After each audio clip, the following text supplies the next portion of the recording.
terminado na nossa última aula presencial.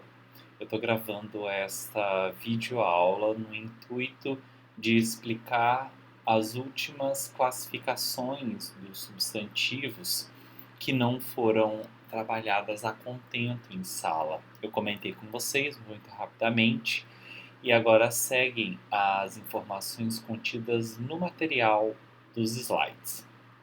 Então nós vimos até agora que as classes gramaticais elas são dadas pela organização que as palavras têm em um determinado contexto, qual é a função, qual é o objetivo, qual é a finalidade da palavra. A gente começa com aquelas palavras que têm por finalidade a nomeação dos seres, que são os substantivos. E aí nós vimos que os substantivos possuem algumas classificações. Essas classificações são sempre dadas em duplas, né? Em que nós teremos um determinado aspecto desse substantivo e quando atendido ele recebe uma determinada classificação e quando atende a um outro aspecto ele recebe uma outra classificação. Então, um mesmo substantivo, né? Ele vai ser simples ou composto, dependendo do número de radicais, né, que compõem aquele substantivo. Pode ser primitivo ou derivado, dependendo se ele vem de uma palavra anterior ou não, né? Ele vai ser concreto ou abstrato, que aí vai fazer referência justamente à existência desse ser, se esse ser tem uma existência autônoma ou não. Nós vamos ver agora os próprios e os comuns, né? Os substantivos próprios, eles, como eu disse muito rapidamente em sala, eles são responsáveis pela qualificação, pela nomeação de um ser específico, e os comuns, eles são são usados para nomear um grupo de seres da mesma espécie. Então nós temos aqui essa tira da Laerte, em que ouve-se uma voz: socorro, Lucídio Coqueiro Lousada, estão mexendo em mim, acuda, Lucídio! Aí a gente, no segundo quadrinho, vê um monte de gente olhando com cara feia e a gente percebe que esse som está saindo do carro. Depressa, Lucídio Coqueiro Lousada, corre! Aí o Lucídio Coqueiro Lousada diz: e eu achei que alarme personalizado era o fino. Na tira, o alarme do carro é personalizado, porque ele chama o seu nome, o seu dono pelo nome, Lucílio Coqueiro Lousada. O humor está no fato de a individualização criada pelo alarme ser tão grande que Lucílio se sente exposto por ver seu nome repetido várias vezes em um volume muito alto, o que atrai a atenção de todas as pessoas da rua.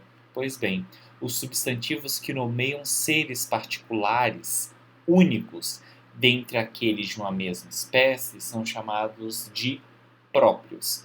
Então, nós teríamos Lucídio Coqueiro Lousada, vai ser um substantivo próprio, porque ele nomeia um ser em particular dentro de um determinado grupo de seres. Então, um substantivo comum para o substantivo próprio Lucídio seria homem. Homem dá o nome para um grupo de seres da mesma espécie. E Lucídio vai ser um desses seres, um ser em específico. São exemplos de substantivos próprios os nomes das pessoas, que são os antropônimos, e os nomes de lugares, que são os topônimos. São também próprios todos os substantivos que designam algo que se quer particularizar. Por oposição aos substantivos próprios, há na língua um grande número de substantivos utilizados para nomear todos os seres de uma mesma espécie ou conceitos abstratos, como os sentimentos humanos.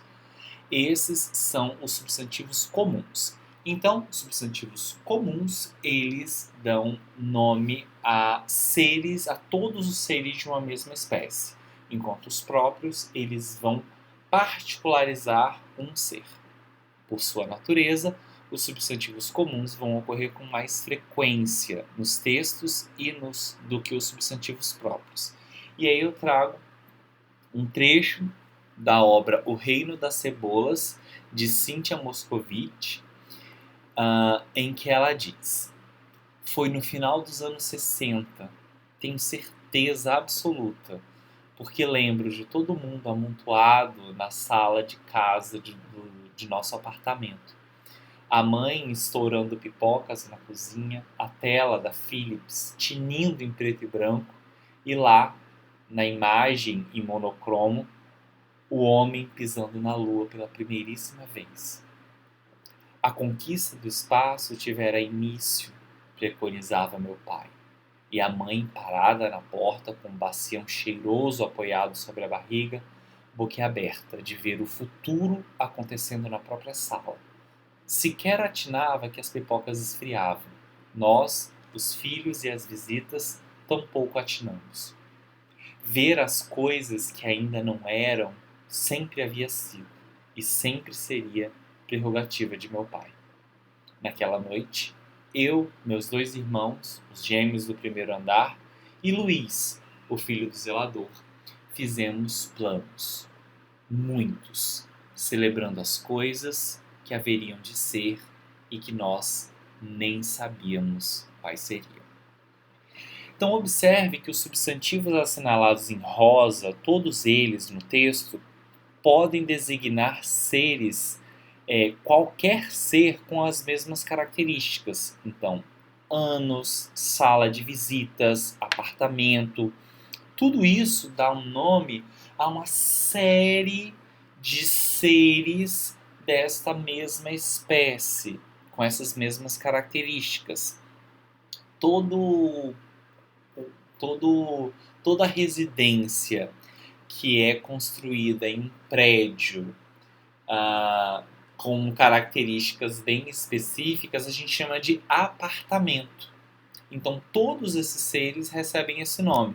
Então, embora seja verdade que ao escrever o texto, sua autora tenha imaginado uma sala de visitas, um apartamento, uma mãe e um pai específicos, todos os outros seres com as mesmas características recebem a mesma denominação. Então, toda pessoa do gênero feminino que tem uma filha é chamada de mãe. Então, o substantivo mãe é simples, porque todo mundo que possui essa característica possui essa nomeação, né, de mãe. Mesmo ela tendo escrito pensando em uma pessoa específica, o termo que ela usa é um termo comum, diferentemente de Luiz. Luiz, que está em verde, ele é próprio porque ele designa um ser específico no mundo. Pode-se dizer, portanto, que os substantivos comuns são designações generalizantes. Há, porém, um tipo especial de substantivos comuns, os chamados substantivos coletivos. Eles constituem uma categoria específica porque se apresentam no singular, mas sempre fazem referência a uma ideia plural, ok? Então, substantivos próprios designam um ser específico dentro de um grupo de seres. Substantivo comum vai ser uma forma de designar vários seres de uma mesma espécie.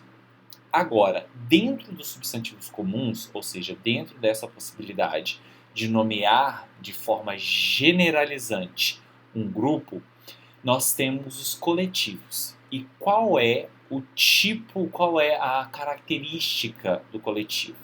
O coletivo é uma palavra que está no singular, mas que dá uma ideia de plural. Então, todo coletivo é um substantivo comum, mas nem todo substantivo comum é um coletivo.